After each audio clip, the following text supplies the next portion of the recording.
Stephanie White grabbing Caitlin Clark by the arm. Caitlin Clark saying, "Get your hands off me."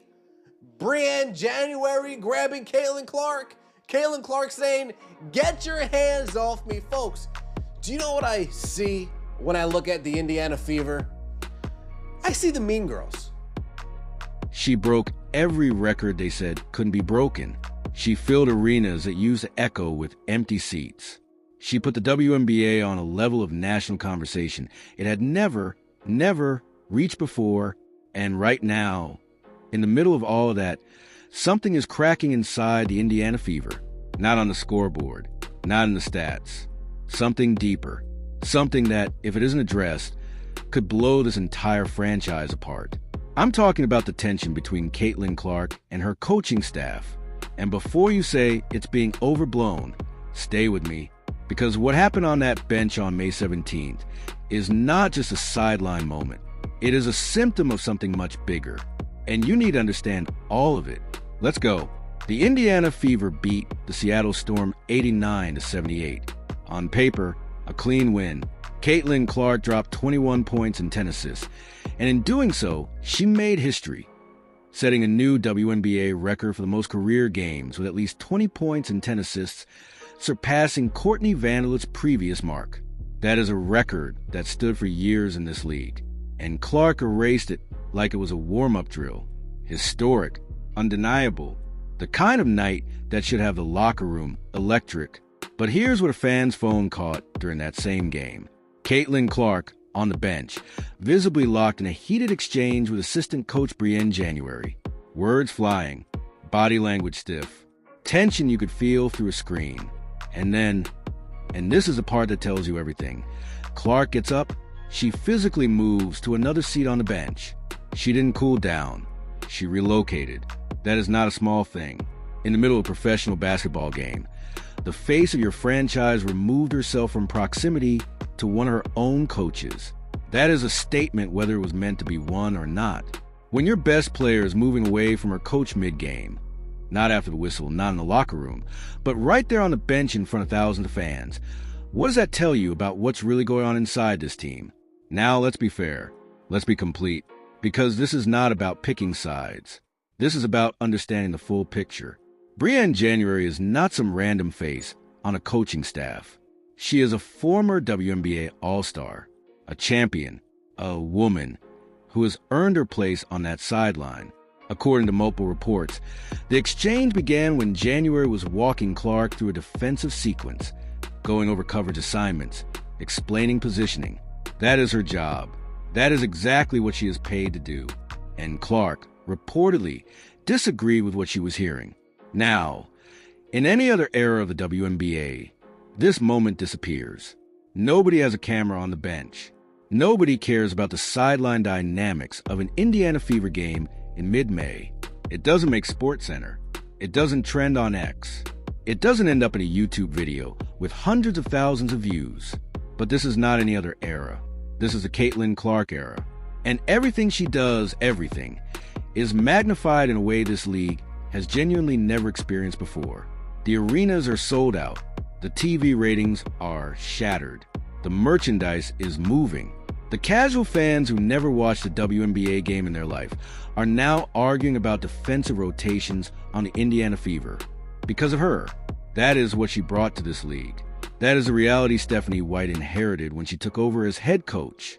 And now Stephanie White is facing something no WNBA coach has ever truly faced before. How do you manage the most famous basketball player on the planet? A player who has changed your entire organization's trajectory, while also maintaining the authority, the culture, and the standards that a championship team demands. Because if you get that balance wrong, it doesn't just affect the locker room, it goes viral. This is not the first time there have been rumblings about the dynamic inside that Fever building since White took over. There have been quiet questions about communication, about player roles, about how Clark fits into the system tactically versus how she naturally plays the game. Those questions were easy to dismiss when the wins were coming, but they don't go away. They build, and what happened on May 17th isn't the beginning of this story. It might be the moment it breaks into the open. Here's the question nobody in mainstream sports media wants to ask out loud. Is Stephanie White losing the locker room?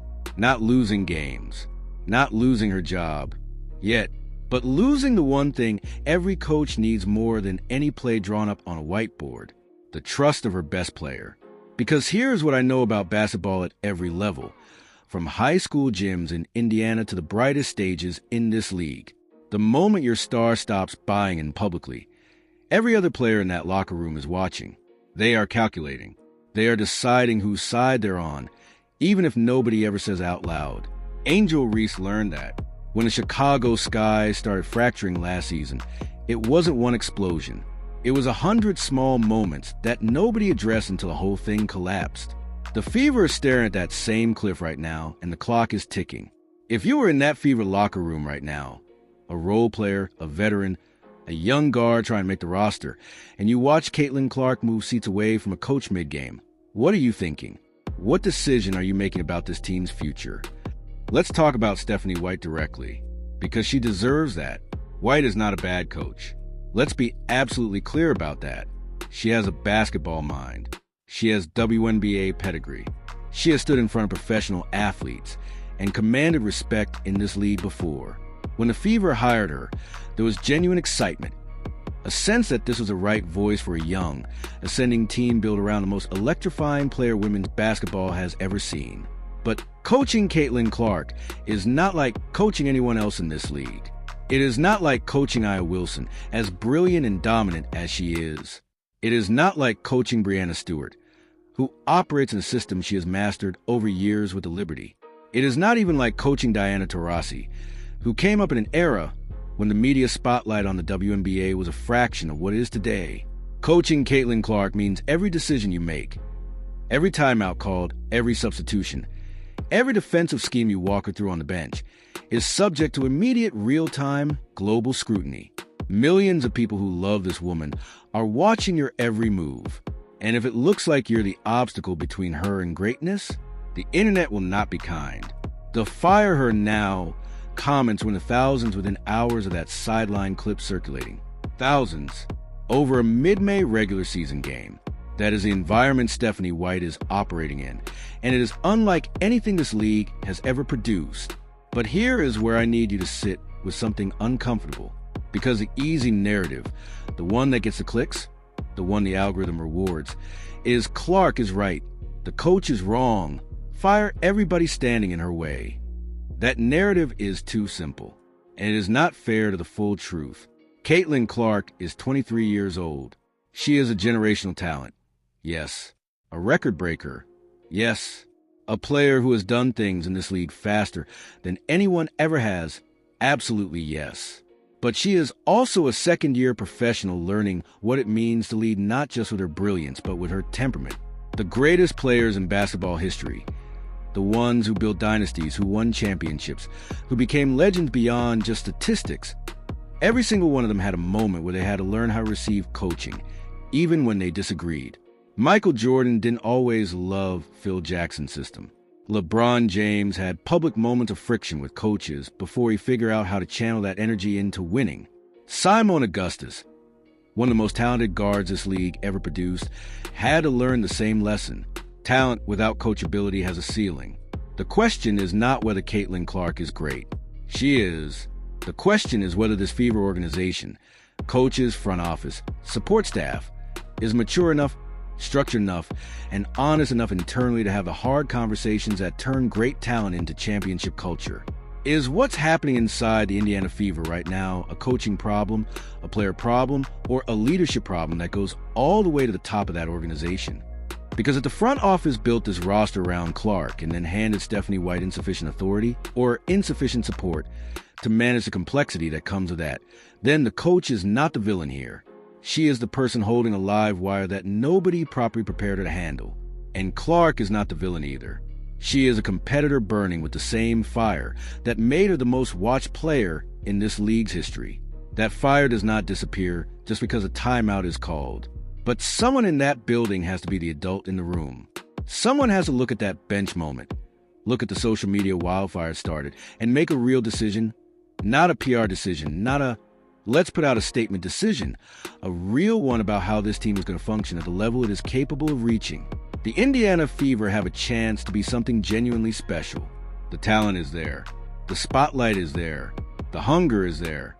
But right now, instead of talking about a team ascending toward a championship, the entire WNBA conversation is about a coach and a star who can't find the same page on a bench. That is the story. That is what has to change. And whether it is Stephanie White who figures out how to close that gap, or whether the Fever organization decides it needs a different solution, one thing is certain. This moment, right here in May of 2026, this is the crossroads, and the whole world is watching which road they choose.